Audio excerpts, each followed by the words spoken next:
რატომ უნდა გავთავისუფლდეთ შურისგან?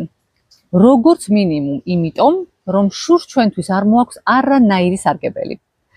იოანე ოქროპირი, რომელიც ყოფილა ადამიანის სულის დიდებული ანატომი, შურს მიიჩნევდა ყველაზე უფრო უგუნურ ვნებად.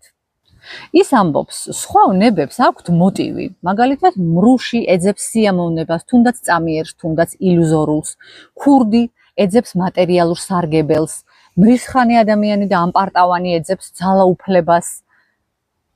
შურს კი არანაირი სარგებელი არ აქვს, არც მატერიალური, არც ემოციური. ადამიანის საკუთარი ნებით ხდება საკუთარი ბნელი ემოციების ტყვე.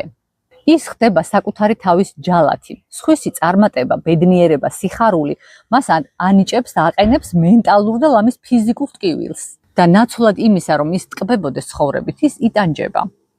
ანუ შური ყველაზე უფრო აზრს მოკლებული ცოდვაა.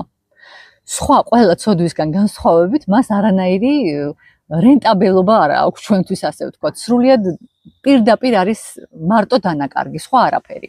შური ეს არის გრძნობა, როდესაც შენ საწვავს, რომელიც უნდა მოახმაროს შენს განვითარებას, შენს წინსვლას, ასხამ საკუთარი ნებით სხვის აუზში, ასე ვთქვათ. შური გიჩენს განცდას, რომ უკვე ყველაფერი დააგვიანე, რომ დაგასწრეს, ყველაფერი დაკავებულია და ეს გაიძულებს იცი რას?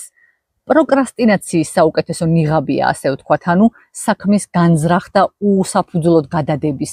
ხელფეხს ისე გიბორკავს, რომ საერთოდ არაფერს კეთებას აღარ იწყებ. შური გაიძულებს გახდეს სხვისი მეორე ხარისხოვანი ასლი. მაშინ როცა ხელში შეიძლება გეჭიროს ალმასი, ამ ალმასს კი არ უცქერ. სხვის ხელში მობრჭყვიალე შუშის ნატეხებისკენ გაგრძბის მზერა შენ ფაილს შლი, შენი უნიკალური ნიჭით, ტალანტებით და შესაძლებლობებით და სხვისი ფაილიდან აკეთებ copy paste, ასე ვთქვათ, შენს ფაილში, რომელიც შენი არ არის, იმიტომ რომ შენ არ გეკუთვნის, შენი შინაგანი სულიერი სამყაროდან არ წამოსულა. ვეღარ მართავ შენს განწყობას. შენი ხასიათი პირდაპირ არის მიბმული სხვის საქმიანობაზე და წარმატებაზე. ერთ მშვენიერ დილას იღვიძებ სრულიად ფანტასტიკურ ხასიათზე და გაიგებ ვიღაცის წარმატების შესახებ და მოგეწამლება განწყობა. ვეღარ ირგებ ცხოვრებას, ვეღარ ტკბები სიხარულით. პირდაპირ კომიკურია, მაგრამ ასე ხდება ხოლმე.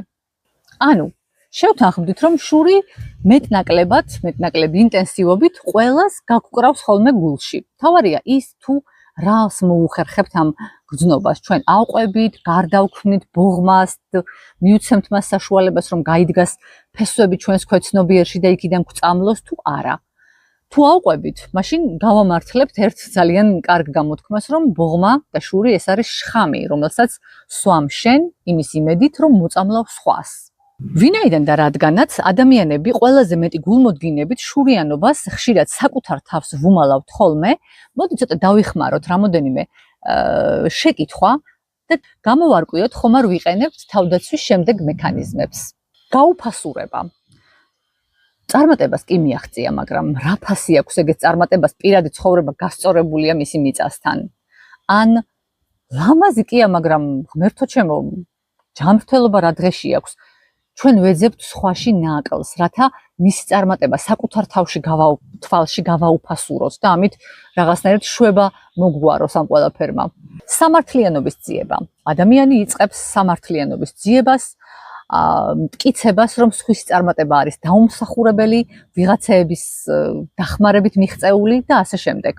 ეს მას აძლევს საშუალებას, რომ შური გაასაღოს მორალურ აღშფოთებად, რომ აი უძაღლო ქვეყანაში კატებს აკეთებენ, რომ ბედაურები გადაშენდნენ და ვირებს დარჩათ მოედანი. შეიძლება ბედაურები მართლაც გადაშენდნენ და მართლაც ვირებს დარჩათ მოედანი. აქ მთავარი პრობლემა ეს არ არის. მთავარი პრობლემა ეს არის, რამდენად დიდ დროს უთმობ შენ ამაზე ფიქრს, ანუ სხვის ვირობაზე ფიქრს რამდენს უთმობ და ამასობაში შენს ბედაურობას და შენს ბედაურს თავლაში ისე აყენებ, რომ ადგილიდან არ ძრავ საერთოდ. ეს არის აქ პრობლემა.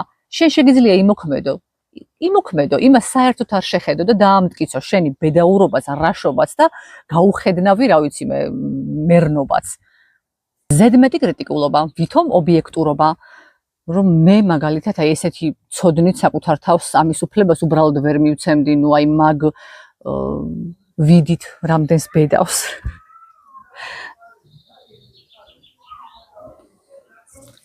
იგნორირება. ეს ადამიანი ჩვენთვის აღარ არსებობს.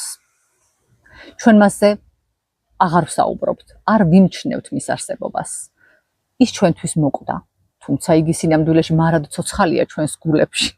იქ ფუთფუთებს და იქიდან გვაწუხებს, მაგრამ გარეგნულად ჩვენ ვქვნით ესეც ნიღაბს.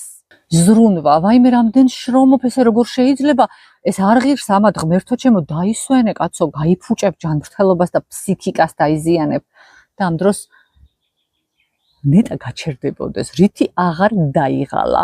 ერთი უცნაური თავდაცვის მექანიზმი არ გამოგრჩეს არაფრით, რომელიც აი ხაზგასმით იმის საწინააღმდეგოა ყველაფრის, რაც ზემოთ ჩამოვთვალეთ. როდესაც ადამიანი თავგამოდებით განასახიერებს სხვისი ბედნიერებით და მიღწევებით უკიდეგანოთ კმაყოფილ ადამიანს და გეუბნება, რომ შენი მიღწევა უფრო მნიშვნელოვანია, ვიდრე ჩემი, შენი უფრო გამეხარდა ჩემსაზე გეფიცები, აღარ მძინავს შენი სიხარულის გამო.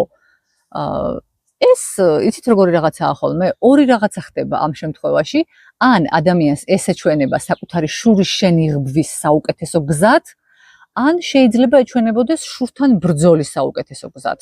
ეს არ არის შეიძლება ცუდი სტრატეგია, მაგრამ მხოლოდ მაშინ, თუ ადამიანი საკუთარ თავს უმხელს, რომ ამით შურს ებრძვის და არ უმტკიცებს იმას, რომ მე განამ შურს, მართლა ბედნიერი ვარ.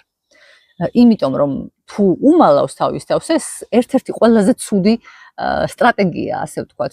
საერთოდ შურის საკუთარი თავისგან დამალვა არის ძალიან ცუდი სტრატეგია, იმიტომ რომ ამ დროს ჩვენ სინამდვილეში ვკარგავთ უზარმაზარ ინფორმაციას, რადგან შური არის კომპასი, რომელიც გვაჩვენებს საით გვინდა რომ მივდიოდეთ. მოკლედ, ვისაუბრეთ იმაზე, რომ შური ყველას გვაწუხებს დრო და მეტ-ნაკლებად. ვისაუბრეთ იმაზეც, თუ როგორ უნდა დავუსვათ საკუთარ თავს შურიანობის დიაგნოზი. ასევე ვისაუბრეთ იმაზე, რატომ უნდა დავახციოთ თავის შურს მაქსიმალურად შეძლების დაგვარად.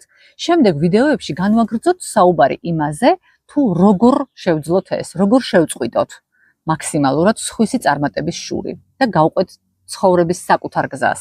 ფიქრების ლაბორატორია აუცილებლად გამოიწერე და გამიზიარე კომენტარებში შენი შთაბეჭდილებები, აზრები და ასევე სასურველი თემები. ვიკამათოთ, ვიფიქროთ ხმამაღლა, ვითანამშრომლოთ, ვიმეგობროთ.